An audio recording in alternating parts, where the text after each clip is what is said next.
Bagaimana partai pemenang pemilu 2014 PDI Perjuangan tancap gas mengumumkan capresnya di tahun ini? Kita bahas bersama politisi PDI Perjuangan Andreas Hugo Parera, juga ada Hanta Yuda, Direktur Eksekutif Poltreking Indonesia. Selamat tahun baru Bapak-Bapak, selamat malam. Selamat malam. Selamat malam, Selamat selamat malam, tahun Andreas. baru Priska, selamat tahun baru Mas Terima Hanta. kasih sudah meluangkan waktu. Saya ke Bung Andreas dulu. Jadi kapan nih, sudah adakah hilalnya kapan Bu Mega akan mengumumkan capres PDI Perjuangan dan sudah ada belum sebenarnya namanya? Kan Sekjen sudah sampaikan bahwa ya pada tahun 2023 ini akan diumumkan. Panjang dong kalau 2023, sekarang aja baru tanggal 1. Tapi kan sudah ada kepastian gitu, artinya jadwal waktunya itu sekitar tahun 2023 kan. Itu artinya tuh ya dari Januari ini sampai kira-kira pendaftaran terakhir tuh September kalau nggak salah. Ya. Jadi ya 9 bulan inilah kita lihat nanti waktunya. Posisinya ini masih wait and see kah? Karena punya tiket paling banyak juga suaranya ya, jadi lebih santai, Bung Andreas. Priska, dari awal kan saya sudah ya sering menyampaikan, termasuk di forum ini, di Kompas ini, dalam arti bahwa dalam kontestasi sekarang ini tahun 2024 ini, ya saya boleh katakan bahwa keputusan proses dari kontestasi ini, kotak Pandoranya itu ada di PDI Perjuangan. Jadi kalau PDI Perjuangan membuka itu baru kelihatan, itu kan ya kelihatan dari komentar-komentar baik dari para pemerhati maupun ya teman-teman dari partai yang lain. Nah, kenapa harus cepat-cepat juga gitu kan? Ya. Jadi artinya kenapa? Karena di ya kontestasi pilpres ini momentum itu penting gitu. Dan tidak selalu yang cepat itu pasti lebih baik, dan tidak selalu yang terlambat itu lebih buruk gitu. Dan itu ya kita lihat dengan pengalaman-pengalaman sebelumnya gitu, dari perjalanan pilpres ini gitu. Toh yang ada sekarang yang sudah katakan, yang sudah mengumumkan pun tidak jelas gitu, bahkan ragu-ragu lagi dengan keputusan yang sudah dibuat gitu kan. Iya. Ya jangan-jangan ini karena PDI Perjuangan belum mengumumkan. Yang lebih cepat tuh gimana? Jadi, Nasdem misalnya begitu ya, udah duluan atau gimana? ya kita lihat kan yang sudah mengumumkan siapa. Tapi kan dengan situasi seperti ini akan jadi wah ini situasinya jadi tidak jelas juga gitu kan. Nah, sementara yang jelas ya PDI Perjuangan kan, artinya bisa mengusung, kemudian bisa bekerja sama, ya kemudian ya pilihan-pilihannya pun kan alternatif di PDI Perjuangan itu cukup banyak gitu. Sehingga dengan demikian itu lebih memudahkan untuk memilih gitu. Oke. Sehingga sebenarnya tidak terlalu sulit ya, tinggal menentukan kapan waktu yang tepat untuk itu. Jadi kalau Mas Hanta lihat bukan ukuran waktu kalau untuk PDI Perjuangan sebagai pemegang kunci kotak Pandora kalau kita lihat di peta politiknya saat ini. Ya, Priska, pertama saya komentari 2023, itu sudah jelas lah 2023, nggak mungkin 2024. Kalau 2024 sudah telat dan PDI Perjuangan berarti nggak ikut Pilpres. Itu saya kira sudah benar 100% itu 2023. Cuma kapannya, saya sih termasuk yang tidak yakin bahwa PDI Perjuangan akan mengumumkan lebih awal dan lebih cepat. Karena? Misalnya di HUT PDI Perjuangan kita sebagian orang berharap wah ini akan ada kejutan. Saya sih yakin tidak. Kalau kita lihat polanya, dari sisi polanya PDI Perjuangan selama ini, yang kedua adalah partai besar, dan partai besar cenderung memang terakhir, beda dengan partai Nasdem. Memang telat kalau misalnya belum cukup boarding passnya atau tiket partainya, sehingga lebih awal lebih bagus. Bagi PDI Perjuangan saya kira akan main di ujung, nanti waktunya bisa jadi di last minute juga, detik-detik yang sangat menentukan, dan itu penting untuk mengatur ritme permainan, kata Bang Andreas nanti saya kira.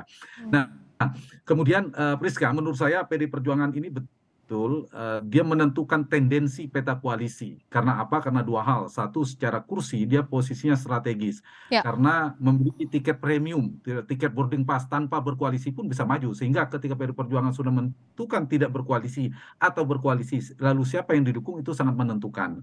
Yang kedua, ada figur kuat dari 3 nama tadi di survei Kompas maupun survei Poltreking di prolog Kompas TV tadi, yang juga Priska sampaikan tadi, adalah ada 3 figur kuat, dan di antara 3 itu adalah kader PDI Perjuangan Mas Ganjar, dan itu sangat menentukan siapa yang akan maju. Saya bacanya, saya singkat 5 analisis saya. Rizka, atau 6 yang menentukan PD Perjuangan ini. Satu, siapa yang akan ditentukan PD Perjuangan menjadi pertimbangan adalah untuk memperhatikan masa depan partainya. Artinya siapa ketua umum PD Perjuangan lanjutkan setelah Ibu Mega, saya kira akan menjadi variabel bagi PD Perjuangan siapa yang akan ditentukan. Yang kedua adalah faktor elektabilitas, soal probabilitas kemenangan. Jadi Oke. elektabilitas, peluang menang, belajar di Pak Jokowi yang didukung juga diperhatikan. Yang ketiga adalah, kalau nomor satu Mbak Puan yang paling kuat, yang variabel kedua adalah Mas Ganjar mungkin. Oke. Yang ketiga ada soal kotel efek ekor jas, itu akan dipertimbangkan oleh PD Perjuangan. Oke. Mencalon seseorang itu akan memberi dampak kepada partainya agar tetap menjadi pemenang pemilu. Yang keempat, faktor kingmaker bernama Pak Joko Widodo. Faktor Pak Jokowi juga akan menjadi faktor yang dipertimbangkan oleh PD Perjuangan. Dan yang kelima adalah lawan politiknya siapa. Nah, kalau Oke. lawan yang keluar di sana adalah keluar dari jalur boarding pass, misalnya Pak Prabowo, kemudian Mas Erlangga, mungkin Mbak Puan dengan mantap akan didukung oleh PD Perjuangan, bacaan saya. Tapi kalau yang di seberang sekarang seperti Nasdem misalnya jadi betul-betul mengusung Anies Baswedan yang punya potensi elektabilitas, maka PD Perjuangan akan mengeluarkan faktor elektabilitas juga lebih determinan. Jadi Oke. saya kira Anies keluar itu akan menentukan PD Perjuangan kemana. Dan terakhir keenam adalah faktor koalisi, kawan koalisi. Jadi 6 Oke. faktor ini akan menentukan siapa dan kapan PD Perjuangan menentukan capresnya. Setuju dengan 6 faktor yang disampaikan Mas Hanta tadi, Bung Andreas. Mana variabel yang paling menentukan sejauh ini? Kalau tadi misalnya dari survei, dari 3 nama kan nggak ada namanya Mbak Puan. Meskipun Mas Ganjar ini adalah kadernya PDI Perjuangan. Sementara Mbak Puan ini juga yang kuat digadang-gadang sebagai capresnya PDIP. Gimana nih, Bung Andreas? Tapi masih ada waktu Bang Andreas ya, Mbak Puan, 1 tahun. Gimana kalau Ya, Bung Andreas? variabel-variabel itu kan berubah gitu. Dan berubah itu seringkali ya sangat cepat. Nah, sehingga dalam proses seperti ini, itu tadi yang saya katakan, memperhatikan dan perubahan-perubahan dari variabel-variabel tersebut itu sangat penting gitu. Karena yang namanya variabel itu pasti berubah atau kemungkinan besar dia berubah gitu. Dan dinamika di dalam ya politik, ya kalau ini fenomena sosial, di sini politik, persoalan-persoalan yang seringkali muncul itu seringkali bisa menjadi faktor pengubah gitu. Nah, oleh karena itu ya saya kira tidak pasti semuanya itu berjalan linear. Dalam hal ini ya tentu pengambil keputusan yang ya bijak itu akan melihat bagaimana perjalanan variabel-variabel tersebut dengan dinamikanya, termasuk apa yang disampaikan oleh Mas Hanta tadi, dan pada saat yang tepat memutuskan. Sehingga ketika dia keputusan itu dibuat, paling tidak dia menjadi faktor memberikan big push terhadap ya target yang akan dicapai gitu. Dan disinilah saya kira pentingnya menghitung semua kemungkinan-kemungkinan itu terjadi. Tapi sudah mengerucut pasti antara Mbak Puan atau Mas Ganjar? Ya itu tadi saya katakan, siapa yang bisa memastikan hal keputusan di dalam politik dan di dalam fenomena sosial seperti ini gitu. Nah, oleh karena itu ya yang bisa kita lakukan itu adalah menganalisa gitu. Dan ya teman-teman ini kan melakukan analisa, artinya Mas Hanta, tadi Mas Adi, melakukan analisa itu bagus, sah-sah untuk menjadi referensi untuk ya masyarakat. Tapi ya nanti pada saatnya kan, ketika diputuskan baru itu merupakan kepastian. Gitu. Ya, saya yakin lah kalau di forum ini sekarang nggak mungkin Bung Andreas kasih bocoran. Sudah pasti nanti pengumumannya oleh Bu Mega. Tapi setidaknya kan kita di sini membaca banyak kemungkinan ya Bung Andreas. Nah, kemungkinan untuk menduetkan antara Mbak Puan dan Mas Ganjar ini juga apakah terbuka? Jadi all candidates-nya dari PDI Perjuangan begitu? Ya, kalau kita lihat artinya dari apa yang tadi teman-teman sampaikan, ya misalnya kalau kita bicara bilang bahwa PDI Perjuangan itu bisa mengusung sendiri. Gitu. Kemungkinan itu ada gitu. Tapi kalau melihat kan satu variabel aja tidak selalu menjadi faktor penentu gitu kan. Nah karena itu makanya tadi Mas Hanta katakan banyak variabel yang ada di situ. Sehingga di dalam proses seperti ini semua variabel itu harus masuk di dalam kalkulasi politik, Mbak Priska. Kita tidak bisa hanya melihat suatu keputusan politik itu dalam satu kacamata satu variabel gitu. Karena Ya, ini bukan ini bukan ilmu eksakta, ya, tapi ini adalah Hmm. fenomena sosial dan fenomena politik pula. Saya kira Mas Hanta paham persis soal itu gitu.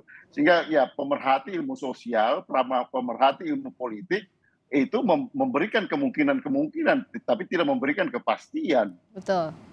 Seninya adalah kemungkinan, makanya sekarang kita Iya, berdiskusi soal kemungkinan ini, Bung Andreas. Kalau dari betul. Mas Hanta, kemungkinan mana sejauh ini sampai saat ini setidaknya yang paling logis untuk diterapkan?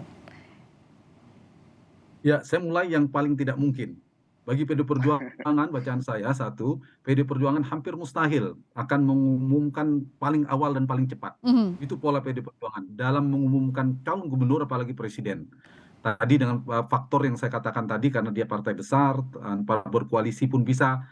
Kemungkinan yang kedua yang hampir juga tidak mungkin, meskipun kemungkinannya ada, adalah PD Perjuangan maju tanpa koalisi. Hmm. Dugaan saya PD Perjuangan akan mempertimbangkan kawan-kawan koalisi, kendati pun bisa maju tanpa koalisi, sehingga kemungkinan itu mengecil.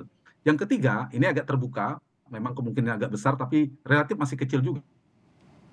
Muncul nama di luar nama Mbak Puan Maharani dan nama Mas Ganjar Pranowo. Jadi kalau saya balik di logikanya kemungkinan namanya masih berputar pada dua nama itu. Yang kedua, kemungkinan PD Perjuangan akan mengumumkan tidak dalam waktu cepat dan terburu-buru. Dan yang ketiga, kemungkinan PD Perjuangan tetap berkoalisi dengan partai lain. Kalau saya balik ya, Mhm. Priska dan Bang Andreas, Ya. kalau bacaan saya. Nah, kemudian siapa itu akan bergantung pada lawan. Seperti saya katakan tadi, saya setuju Bang Andreas juga. Ini kan variabel. Ibu Mega Ya. sebagai veto player yang akan menentukan di PD Perjuangan pasti banyak variabel. Tinggal pertanyaan Friska tadi betul, cuma Bang Andreas nggak mau jawab pastinya. Variabel mana yang paling kuat? Saya sih yakin tidak keluar dari 6 variabel itu keyakinan saya. Cuma Hmm. variabel mana yang paling kuat? Itu memang pertanyaan paling paling pas. Apakah variabel Hmm. soal struktur partai, struktur kekuasaan partai diutamakan, apakah kekuatan elektabilitas yang paling diutamakan, apakah menjadikan partai PD Perjuangan mendapatkan berkah kotel efek paling besar, apakah faktor Pak Jokowi, apakah faktor figur-figur yang saya katakan tadi lawannya, apakah faktor Anies Baswedan akan jadi lawan itu paling determinan, Hmm. apa faktor koalisi, bicara koalisi, tidak jauh dari itu. Tapi saya yakin dengan ketajaman politik PD Perjuangan dan Ibu Mega dengan jam terbang selama ini, saya kira akan melihat variabel mana yang paling menentukan. Dan memang tidak bisa dijawab segera karena Hmm. lawannya juga belum jelas, Priska. Nah, Belum resmi, belum ada satupun lawan resmi dan di nanti PD saja kalau udah Perjuangan. ada Jadi lawan baru bisa lebih tergantung kalau jelas lagi, Anies clear jadi maju hitung-hitungannya gitu ya, Mas Hanta? dan betul. Betul, kalau Anies jadi maju dan Anies batal maju itu penting bagi PD Hmm. Perjuangan. Apakah Prabowo maju atau Prabowo tidak maju itu penting. Bahkan Ya, siapa wakil bagi PD Perjuangan penting. Jadi saya kira kita akan bermimpi oke. kemudian PD Perjuangan mengumumkan di ulang tahun PDIP mengumumkan si A dan si B gitu. Oke, Keliru. sekarang kita buka Dan lagi saya kira kemungkinan PD lainnya. Perjuangan nggak Kalau mungkin posisinya maju. Pak Prabowo di mana nih, Bung Andreas?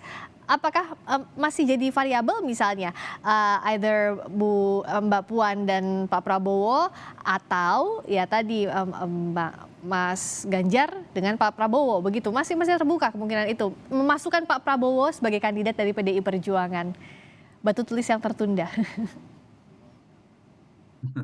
Pak Prabowo kan punya ya partai dan beliau adalah ketua partai. Sehingga ya beliau pun bisa mencalonkan. Hmm. Artinya dalam hal ini ya eh, apa yang sudah dilakukan oleh misalnya oleh teman-teman Gerindra dan PKB atau ya mungkin dengan tambahan-tambahan dari partai yang lain lagi. Saya kira itu kemungkinan untuk Pak Prabowo maju itu sangat sangat terbuka gitu. Hmm. Dan itulah yang sudah dilakukan oleh ya baik Pak Prabowo maupun ada KIB, ada ya pertemuan-pertemuan politik yang sudah terjadi selama ini gitu. Hmm. Dan semua ini kan juga ada di dalam ada di dalam ya jaringan pembicaraan baik antar partai, antara pimpinan partai maupun ya di dalam komunikasi-komunikasi politik yang dibangun selama ini. Nah, saya kira dari aspek itu kemungkinan seperti ini kan selalu terbuka gitu. Hmm. Dalam arti bahwa itu tadi gitu bahwa ada perubahan di variabel ya variabel X itu akan mempengaruhi hubungan antara A dan B bisa Ya. terjadi gitu. Dan disinilah kita lihat bagaimana faktor ketidakpastian yang bisa terjadi di dalam proses politik. Kita lihat pada pilpres yang kemarin gitu kan, ya saya kira banyak orang sudah menduga bahwa ketika itu yang variabel yang pasti ya hampir pasti pada waktu itu adalah Pak Jokowi gitu. Tapi faktor variabel calon wakil presidennya kan banyak yang menduga bahwa Ya. ini yang akan terjadi, tapi ternyata tidak gitu kan. Di last minute pula Itulah, diubahnya. ya di last minute pula gitu. Nah sehingga memang semua aspek-aspek ini akan dihitung atau masuk di dalam kalkulasi politik gitu, Priska. Nah sehingga memang ya yang kita bisa lihat artinya termasuk ya di dalam lingkaran-lingkaran politik pun yang terjadi adalah bagaimana kita memperhatikan ya, jadi kami ini juga Ya. di samping kita di dalam partai kita juga melihat bagaimana perkembangan yang terjadi Oke. di masyarakat baik oleh apa yang dilakukan oleh teman-teman partai yang lain atau figur kandidat yang lain, atau mungkin juga dari komentar-komentar yang disampaikan oleh para pemerhati, karena itu juga akan berpengaruh terhadap semua proses yang akan terjadi. Oh, termasuk Mas Hanta di terakhir saya singkat Mas Hanta Iya dong. untuk menutup. Jadi kalkulasinya apa nih yang penting jadi perhitungan PDI Perjuangan di 9 bulan jelang akhir masa pendaftaran di Pilpres nanti? Ya, Priska, bagi PDI Perjuangan itu sangat menentukan ya, menentukan antara dilema antara Mbak Puan atau Mas Ganjar. Puan berpasangan dengan si yang lain, atau kedua Ganjar berpasangan dengan yang lain, atau yang tiga Mas Ganjar dan Mbak Puan atau Mbak Puan dan Mas Ganjar berpasangan. Nah, di luar yang keempat, di luar 4 nama itu saya menutup kecil peluangnya ya, karena struktur itu. Dilema di mana? Satu, basis PDI Perjuangan dan Mas Ganjar itu sama-sama di Jawa Tengah. Paling kuat karena pemilihnya 16% nasional. Yang kedua di Jawa Timur, PDI Perjuangan itu juga kuat, Ganjar juga lumayan kuat, basis Pak Jokowi juga. Sehingga ada dilema dan harus hati-hati dan cermat saya kira PDI Perjuangan mempertimbangkan ini. Kalau misalnya Mbak Puan diusung, ini aman secara struktur kelanjutan PDI Perjuangan ke depan tetap di terah Bung Karno untuk menjaga ideologi Bung Karno dan seterusnya. Tetapi memang tantangannya elektabilitas Mbak Puan, apakah setahun ke depan, apakah bisa menanjak, kalau tidak misalnya trennya tidak naik, itu berbahaya buat PDI Perjuangan misalnya mengalami kekalahan, meskipun jangan disimpulkan pasti Pak. Yang kedua, kalau memilih Mas Ganjar yang dimajukan, lalu Mas Ganjar menang, nah ini juga harus diantisipasi. Apakah Prabowo akan terus melanjutkan di PDI Perjuangan, sehingga Mas Ganjar bisa jadi, tanda petik, mengambil alih ke depan potensi PDI Perjuangan. Nah ketiga, kalau Ganjar dan Puan digabungkan, ini juga di basis yang sama, yang perlu diantisipasi. Dan terakhir, saya kira yang paling, kalau kedua-duanya nggak dimajukan kecil kemungkinan. Nah kalau Ganjar dan Mbak Puan itu menyatu dalam konteks ini PDI Perjuangan, maka akan mengalami apa ya, menyatu, dia mengkristal, soliditasnya makin kuat. Tapi kalau berpisah, kemungkinan terbelah basis-basis juga kuat. Nah inilah saya kira kecermatan PDI Perjuangan, bagaimana membuat struktur PAN tetap dalam kendali satu titik, yang kedua bisa memenangkan Pilpres tapi di Pileg juga tetap menang. Nah ini saya kira tidak mudah untuk menentukan pilihan politik keputusan Ibu Mega. Dan hitung-hitungannya tidak bisa pakai rumus eksakta kita semua ya. harus bersabar dan PDI Perjuangan tidak boleh keliru. Baik, harus cermat, tidak bisa pakai rumus eksakta. Kita tunggu dalam waktu 9 bulan ini. Bagaimana Pak Jokowi dan seterusnya sangat menentukan. Kita akan tunggu apa keputusan PDI Perjuangan, tentunya dengan hak prerogatif dari Ketua Umum PDI Perjuangan Ibu Mega. Tapi di sisi lain variabel-variabel tadi harus dihitung dengan cermat di sisa masa jelang akhir pendaftaran Pilpres 2024 untuk juga berpikir bagaimana hasil di Pileg nanti. Terima kasih atas waktunya Bung Andreas, terima kasih Mas Hanta atas diskusi menariknya malam hari ini.